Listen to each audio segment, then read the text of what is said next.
लगातार रफ्तार में रहा है IRCTC। जरा इसको पुल अप करिए। हम देख रहे हैं पिछले 2-3 दिनों में ही लगभग 20% भाग चुका है ये काउंटर। पिछले एक महीने में इसमें आपने करीब 25% की तेजी देखी है। IRCTC लाइफ हाई पर ट्रेड करते हुए 3300 के करीब आते हुए दिख रहा है ये काउंटर। और अनिल जी, मुझे याद है आईपीओ के टाइम से आपका कन्विक्शन रहा है, बल्कि आईपीओ में तो आपने खैर सब्सक्राइब की सलाह दी थी, लिस्टिंग के बाद डबल हो गया था, तब भी आपने खरीदारी की राय दी है और हर एक्शन पर आपने कहा है कि IRCTC पर भरोसा रखना है। अब तो 3300 के लेवल पर आ गया, इश्यू प्राइस से करीब 11 गुना का उछाल हो चुका है इस काउंटर में। IRCTC क्या व्यू बनता है सर अब इन लेवल्स पे? दीप, अब मैं क्या बोलूं आपको, आप जब जब पूछेंगे मुझे तब तब अच्छा लगे। ये कुछ स्टॉक ऐसे हैं ना जो मुझे कभी खराब लगते ही नहीं है, जिसमें एक BSE हुआ, जिसमें वेदांता हुआ, जिसमें IRCTC हुआ, ऐसे और कई सारे टेक्सटाइल स्टॉक्स हैं जो हर एक लेवल पर हमें बहुत अच्छे लगते हैं। एक चीज मैं बताऊं आपको, प्रॉब्लम क्या है? प्रॉब्लम, जब तक हम IRCTC को एक सरकारी रेलवे कंपनी समझते रहेंगे ना, तब तक हमें है ना समझ नहीं आएगा कि ये शेयर क्यों खरीदना है और क्यों रखना है।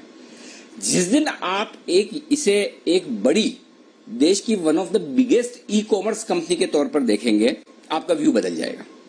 अब मैं जो बोल रहा हूं ध्यान से सुनिएगा। देश की सबसे बड़ी ई-कॉमर्स कंपनियों में से एक है क्या भाई?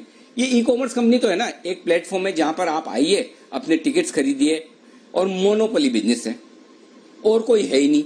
अच्छा, मोनोपोली बिजनेस अपनी रेलवे टिकट में है, इसके अलावा कैटरिंग और कर रहे हैं, कंसल्टेंसी और कर रहे हैं, अभी बीच में वो इंटरनेट कनेक्टिविटी से रिलेटेड कुछ और काम इन्होंने शुरू कर दिए, ट्रेन चलाना शुरू कर दिया, तेजस वगैरह, ठीक है, टैक्सी में, एयर टिकट्स बुकिंग में, उसमें भी जा रहे हैं। सो किस एंगल से ये सरकारी कंपनी आपको लगती है? किसी भी एंगल से नहीं। किस एंगल से ये पुराने जमाने की जो टिपिकल रेलवे कंपनियां, सरकारी टाइप की कंपनियां होती है, वो लगती है? किसी भी एंगल से नहीं। अब मुझे बताइए क्यों IRCTC किसी के पोर्टफोलियो में नहीं होना चाहिए? 1500 रुपए, 1800 रुपए, 2000 रुपए, हर एक लेवल से हम लगातार खरीदारी की राय दे रहे हैं। 2500, 2800, 3000, 3200 सारे टारगेट आ गए दीप। उसके बावजूद अभी भी 3285 में भी मेरी राय बिल्कुल साफ है, मत बेचिए, होल्ड करिए। ये वो स्टॉक है, ये जो वो जेम है जो गलती से आपने खरीद लिया, सही वक्त पर खरीद लिया, एंट्री हो गई, इसे पोर्टफोलियो में रख के भूल जाइए। ये इंडिया की one of the biggest e-commerce story है जो आपके सामने। अगर आप सरकारी कंपनी के तौर पर इसे देखेंगे तो आपको हमेशा महंगा दिखेगा, और अगर आप एक अच्छी नए जमाने की ई-कॉमर्स कंपनी के तौर पर देखेंगे तो हमेशा सस्ता दिखेगा।